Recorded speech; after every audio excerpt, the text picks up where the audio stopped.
while the shop of the barber, chief gossip and story-teller of his quarter, is easily distinguished by the fine mesh net hung across the entrance as a protection against flies;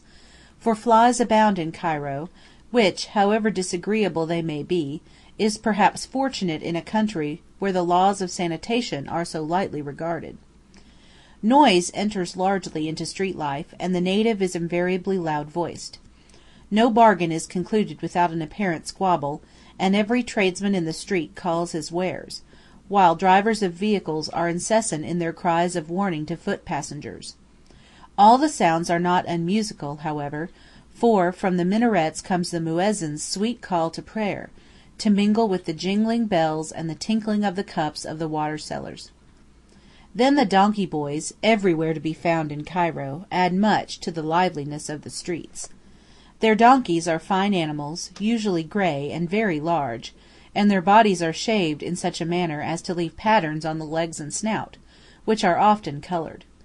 The saddles are of red leather and cloth; from them hang long tassels which swing as they canter through the streets, while the musical rattle of coloured beads, and the chains of copper and brass, which all donkeys wear around their necks, add their quota to the many noises of the streets, through which, in a low murmur, one may distinguish the drone of flies.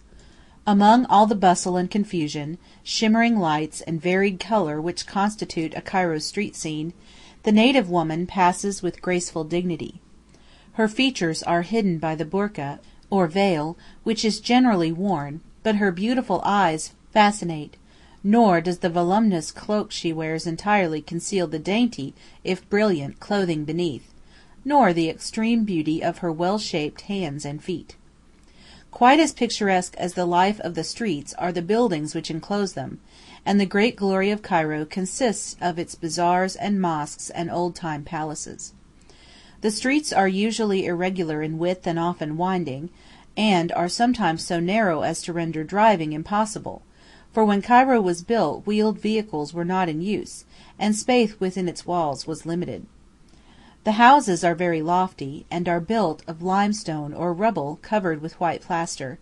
and the lower courses are often coloured in stripes of yellow, white, and red. Handsome carved doorways open from the street, and the doors are panelled in bold arabesque design, or enriched by metal studs and knockers of bronze. The windows on the ground floor, which are usually small, are closed by a wooden or iron grating, and are placed too high in the wall for passengers to look through them;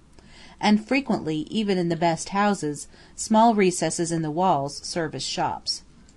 The upper stories usually project beyond the ground floor, and are supported on corbels or brackets of stone, which are also frequently carved. This method of building has two advantages, for the projecting upper stories afford a little shade in the streets, and at the same time give greater space to the houses without encroaching upon the already narrow thoroughfares. These upper stories are very picturesque, for all the windows are filled with lattice-work, and large window balconies supported on carved wooden beams project far over the streets. These are called mushrabiyas, a name which is derived from an Arabic word which means the place for drink. Originally they were simply small cages of plain lattice-work in which the water jars were placed to cool, but as prosperity increased, and the homes of the people became more ornate,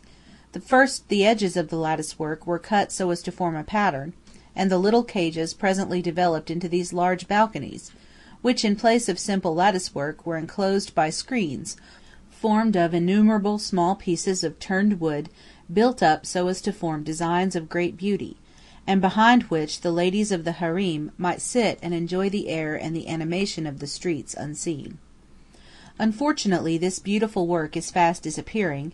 visitors have discovered how adaptable it is to home decoration, and the dealers in Cairo eagerly buy up all that can be obtained to be converted into those many articles of Arab furniture with which we are now so familiar in England. Picturesque as all the streets in Cairo are, they are not all so animated as those I have described, and in many quarters one may ride for miles through streets so narrow that no vehicle could pass, and so silent as to appear deserted. Very often their projecting upper stories almost touch across the street, and make it so dark as to be almost like a tunnel. The handsome doorways also are half buried in the débris which for 300 years or more has been accumulating in the narrow lanes, so much so that in many cases the doors cannot be opened at all. There is an air of decay and sadness in many of these quarters, for these half ruinous houses, once the palaces of the Mamluks, are now the habitations of the lowest of the people, and poverty and squalor reign where once had been gaiety and the fashionable life of Cairo. Chapter 4